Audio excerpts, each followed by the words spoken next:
is Raven Magna. In this module, Mastering Client Communication, the art of face-to-face engagement.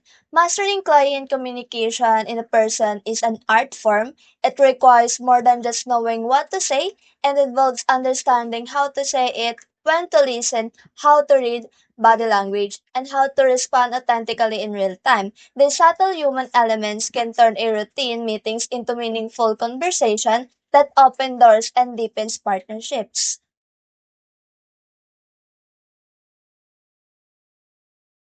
Now, for our first step, which is the preparation for the meeting. First, research the client. Know your client needs, their business background, and their potential pain points. Next is to set clear objectives. Define what you want to achieve in your conversation for the clients to know what your meeting is all about. Next is to prepare supporting materials. Have relevant data, visuals, or case studies ready for the clients to better comprehend what your discussion is all about. Second is to establish a strong first impression. You need to first dress appropriately, match your attire to the client industry and expectation. Next, you need to have a confident body language. Maintain good posture, give them a firm handshake, and make positive eye contact.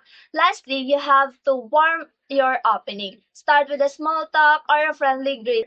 Third is to practice active listening and engagement. You need to first listen more than you speak. Let the client express their thoughts fully. Second, use encouraging gestures. Nod, smile, use open hand gestures to show attentiveness. Next, mirror their communication style. If they are formal, match their tone. If relaxed, adapt accordingly. And lastly, paraphrase and clarify. Repeat key points to confirm understanding. Last is to master nonverbal communication. First is to maintain eye contact, signal confidence, and attentiveness. Next, watch microexpression. Pay attention to subtle face cues to gauge reaction. And lastly, control your tone. Use a calm, measured voice with varied intonation to keep engagement high. So let's move on to our second topic, which is best practices to improve a financial advisor's confidence and effectiveness in in-person clients meetings. Financial advisor needs a combination of confidence, technical knowledge, and communication skills to success in face-to-face meetings.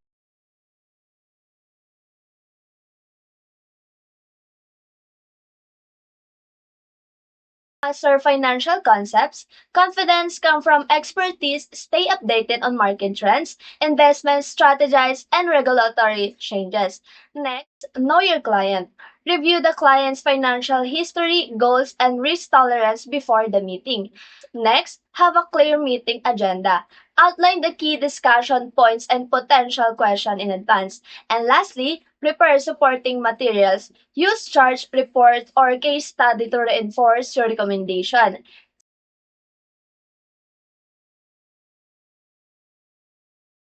Second practice is to develop a strong mindset. You need to first shift focus from selling to helping. Approach meeting as an opportunity to add value rather than just a closing deal. Next, adopt a confident body language. Maintain eye contact, sit upright, and use open gesture. Next, practice positive self-talk. Replace doubt with affirmation like I am knowledgeable and prepared. And lastly, visualize your success. Mentally rehearse a successful meeting before it happens.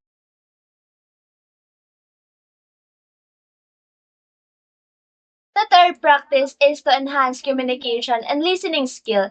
You need to speak clearly and concisely, avoid jargon, and make complex topics easy to understand. Second, use storytelling. Share relatable success story to illustrate financial concept.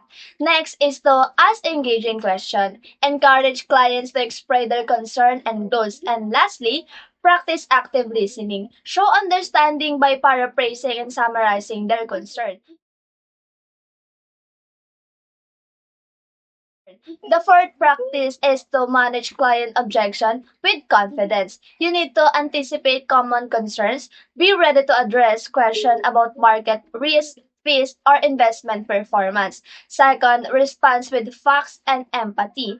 Validate their concern before providing solution. Next, stay calm under pressure. If faced with resistance, pause, acknowledge, and respond logically.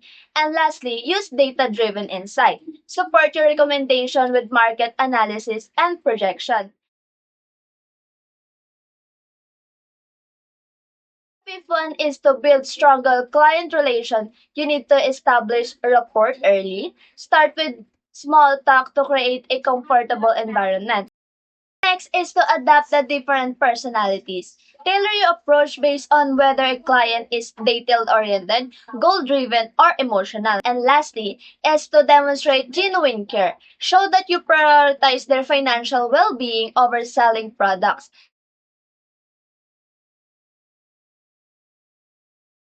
The sixth one is to leverage technology to enhance meetings. Use visual aids, use charts, graphs, and financial planning tools to simplify explanations. Next is to prepare digital reports. A well-organized presentation boosts credibility. The lastly is to record key points for follow-ups. Use CRM tools to track discussion and next steps. The last practice is to seek continuous improvement. You have to practice role playing, rehearse client interaction with colleagues or mentors. Next, seek a feedback. Ask clients or peers how can improve your approach. Next is to stay educated. Attend workshop and read up financial trends and behavioral finance. And lastly, track performance. Reflect on past meeting to identify strength and areas for growth. Mastering client communication in face-to-face interaction is a critical skill that requires a blend of preparation, active listening, emotional intelligence, and adaptability.